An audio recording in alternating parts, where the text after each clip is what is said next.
Colorado is a state with a history of great biologists and field herpers. Long before the days of YouTube herping and iNaturalist, the precedent was set by Arthur Eugene Beardsley. Beardsley is responsible for an impressive body of work, and today we will be looking back and remembering the man who just might be the godfather of Colorado herping.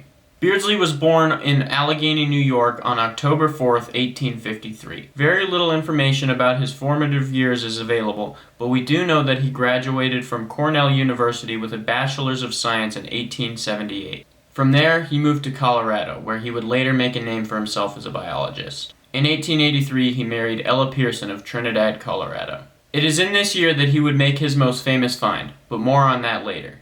Beardsley would go on to teach at the Colorado State Normal School, a former name for the University of Northern Colorado.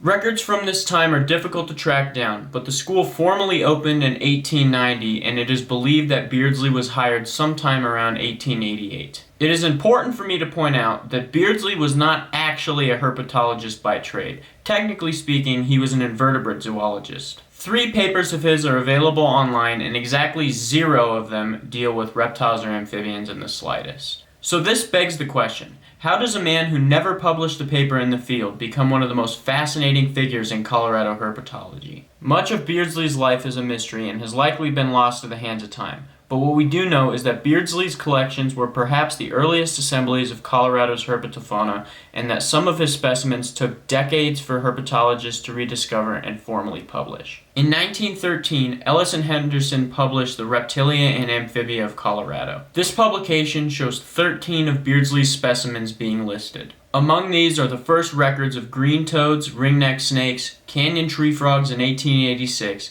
and DeKay's brown snakes in 1883. He was also responsible for the first record of a wood frog, which was found in 1898 and published by Hammerson in 1982. In my opinion, these specimens represent some of the most impressive records in Colorado's history. It took biologists 50 years to corroborate his records of ringneck snakes and wood frogs. The second ground snake did not come for another 75 years after Beardsley's original record. Over 100 years lie between the original record of canyon tree frogs in Los Animas County, Colorado, and their subsequent rediscovery in the 1980s. Finally, Beardsley's 1883 discovery of a DeKay's brown snake in Los Animas County, Colorado, continues to spark curiosity in the minds of some of Colorado's more curious reptile enthusiasts. The nearest known population of these snakes lies over 125 miles away. With that knowledge, it seems incredibly unlikely that a population of these snakes would continue to persist in the state of Colorado. A Colorado observation of a DeKay's brown snake could have potentially been a case of misidentification. Ordinarily, a quick look at the original specimen would give an answer. Unfortunately, Beardsley's collections were destroyed in a fire, making this an impossibility. The case of Beardsley's DeKay record is a biological episode of Forensic Files. On one hand, you have a seemingly impossible record that was taken over 140 years ago. On the other, you have an impressive body of work that has time and time again been proven well after the original collection date. Add in the fact that the original specimens were destroyed in a fire, and you have one hell of a story. On October 21st, 1937, Arthur Eugene Beardsley died in Greeley, Colorado. His life of surveying Colorado's wildlife during the late 1800s was a life of true adventure. Many of the localities he reports records from were completely untouched by a biological hand until Beardsley. Very few people were able to survey the untamed American West. Arthur Beardsley was one of them.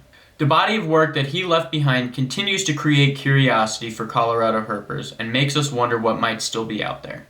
I created this video in order to preserve some of the intrigue and adventure that went along with Beardsley's life, and to preserve his legacy somewhere where it can be viewed by other reptile enthusiasts. That's the video, folks. Real quick before I end this video, I just want to thank you guys for watching and taking the time to learn about one of my favorite figures in Colorado herpetology. This video is a little bit different in flavor and texture than the normal vlogs are, but I decided to make it. I have literally spent the last 4 or 5 years pondering over some of his records, and I just wanted to leave a little bit of like anecdotal stuff on this channel over the winter because I think it's cool. I'm sure that some of the herpers that watch this channel will think it's cool. I don't know if the non-herpers will, but it's wintertime. I will be back in 2 months with other stuff. If you enjoyed this video, be sure to subscribe to my channel so that you don't miss a single one of my videos. I spend most of my time making cool reptile content, so if you enjoy reptiles and amphibians, you won't want to miss a single video.